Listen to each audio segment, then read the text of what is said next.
Assalamualaikum warahmatullahi wabarakatuh.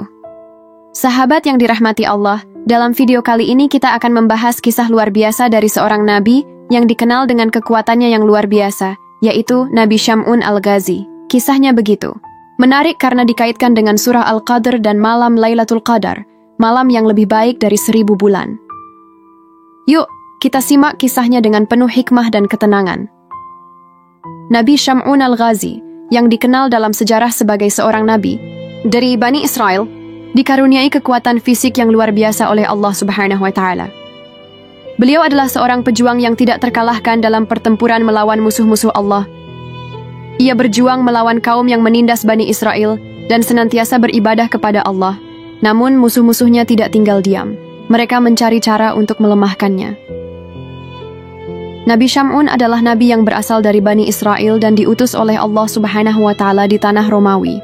Nabi Syam'un adalah seorang pahlawan berambut panjang yang memiliki senjata seperti pedang yang terbuat dari tulang rahang unta. Suatu ketika Rasulullah SAW berkumpul dengan para sahabat saat bulan suci Ramadan. Rasulullah SAW tiba-tiba tersenyum sendiri, dan para sahabat bertanya apa yang membuat Rasulullah SAW tersenyum. Beliau pun menjawab, "Diperlihatkan padaku di hari akhir, ketika seluruh manusia dikumpulkan di padang mahsyar, ada seorang nabi yang membawa pedang dan tak mempunyai satu pengikut pun, masuk ke dalam surga. Dia adalah Syam'un." Nabi Syam'un dikenal sebagai pahlawan yang gagah dan berani. Ia dikaruniai mukjizat, melunakkan besi dan merobohkan istana. Mampu membunuh musuh-musuh kafir dengan seorang diri. Ribuan orang kafir telah berhasil ia lumpuhkan seorang diri, dan tentunya atas izin Allah Subhanahu wa Ta'ala. Ibnu Abbas radhiyallahu anhu dari Rasulullah SAW menegaskan bahwa malaikat Jibril meriwayatkan mengenai kisah seseorang terdahulu yang bernama Syam'un Al-Ghazi kepada Rasul SAW.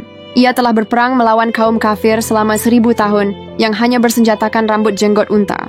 Sekalipun hanya menggunakan rambut jenggot unta, apabila ia menyabetkannya kepada musuh kafir, maka tewaslah mereka yang tidak terhitung jumlahnya. Apabila ia merasa haus, Syam'un cukup minum air segar yang keluar dari sela-sela gusinya, dan apabila ia lapar, tumbuhlah daging dari tubuhnya dan ia memakannya. Kekuatan Nabi Syam'un Al-Ghazi ini juga merupakan latar belakang diturunkannya malam Lailatul Qadar, yang juga merupakan asbabun nuzul surah Al-Qadr. Kisah Nabi Syam'un Al-Ghazi yang melatar belakangi Lailatul Qadar dikisahkan dalam buku Hikayat Kearifan karya Bahruddin Ahmad, bahwa keadaan Syam'un dalam peperangan di jalan Allah Subhanahu wa Ta'ala mampu bertahan setiap hari sepanjang usianya yang 1000 bulan, atau 83 tahun 4 bulan. Musuh-musuh kafir pun tidak berdaya menghadapi serangan Syam'un ini, sehingga mereka berusaha untuk membujuk istri Syam'un untuk menjebaknya. "Kami akan menghadiahkan kepadamu sejumlah harta kalau kamu dapat membunuh suamimu," kata mereka yang berusaha membujuk istri Syam'un. "Aku seorang wanita, mana mampu untuk membunuhnya," jawab istri Syam'un. "Kami akan memberimu tali, tambang yang kuat. Ikatlah kedua kaki dan tangan suamimu di saat ia sedang tidur. Nanti sesudah itu kamilah yang akan membunuhnya," ucap mereka. Kemudian, istrinya itu mengikat Syam'un pada waktu ia tertidur, dan ketika Syam'un terbangun, ia terkejut. Syam'un berkata, "Siapakah yang mengikatku dengan tali, tambang ini?" "Aku yang mengikatmu untuk sekedar menguji sejauh mana kekuatanmu," jawab istri Syam'un. Lalu Syam'un segera menarik tangannya, dan tali tambang itu pun langsung terpotong. Setelah itu, musuh-musuh kafir itu kembali lagi membawakan istri Syam'un rantai besi. Lalu ketika Syam'un tertidur, istrinya kembali mengikat Syam'un dengan rantai besi itu. Ketika Syam'un terbangun, ia kembali bertanya, "Siapakah yang mengikat aku dengan rantai besi ini?" "Aku yang mengikatmu, sekedar untuk mengetahui sejauh mana kekuatanmu," jawab kembali istrinya.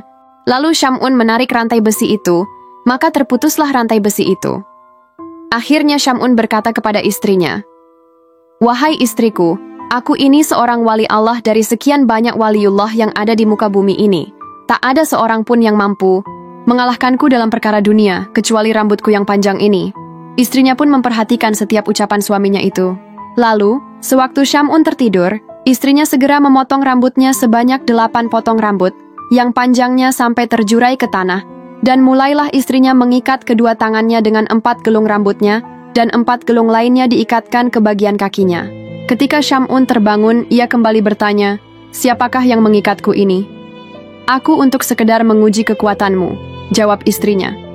Lalu, Syam'un menarik sekuat tenaga, tapi ia tak berdaya untuk melepaskan ikatan tersebut.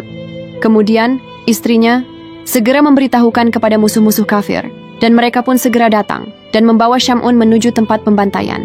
Ia lalu diikat ke sebuah tiang, mereka mulai menyiksanya dengan memotong kedua telinganya, mencongkel kedua matanya, bibir, dan memotong kedua tangan dan kakinya, dan semua musuh-musuh kafirnya berkumpul di rumah pembantaian itu.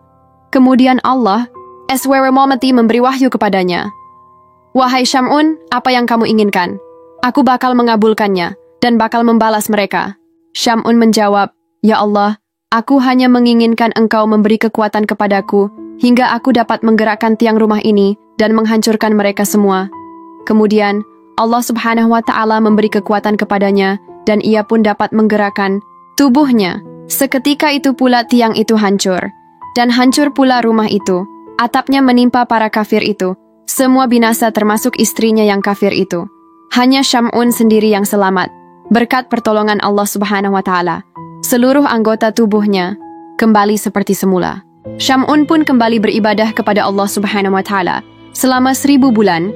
Di malam harinya ia menegakkan salat, dan pada siang harinya ia berpuasa, dan kembali berjuang mengangkat senjata di jalan Allah Subhanahu wa Ta'ala.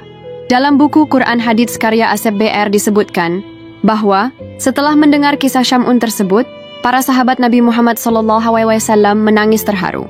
Kemudian, Allah Subhanahu wa Ta'ala menurunkan surah Al-Qadar melalui malaikat Jibril. Hai Muhammad, Allah Subhanahu wa Ta'ala memberi Lailatul Qadar kepadamu dan umatmu. Ibadah pada malam itu lebih utama daripada ibadah 1000 bulan.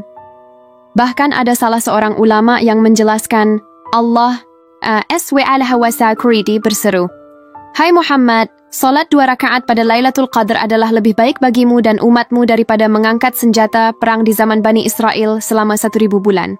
Sahabat sekalian, kisah Nabi Syam'un mengajarkan kita tentang perjuangan dan keteguhan dalam beribadah. Sementara surah Al-Qadr menunjukkan kasih sayang Allah kepada umat Nabi Muhammad. Malam Lailatul Qadar adalah kesempatan emas bagi kita untuk meraih pahala yang luar biasa. Jangan sampai kita melewatkan malam yang lebih baik dari 1000 bulan ini. Semoga kita semua diberi kekuatan untuk menghidupkan malam-malam terakhir Ramadan dengan ibadah yang penuh keikhlasan. Jangan lupa untuk like, share, dan subscribe agar lebih banyak orang bisa mendapatkan manfaat dari video ini. Wassalamualaikum warahmatullahi wabarakatuh.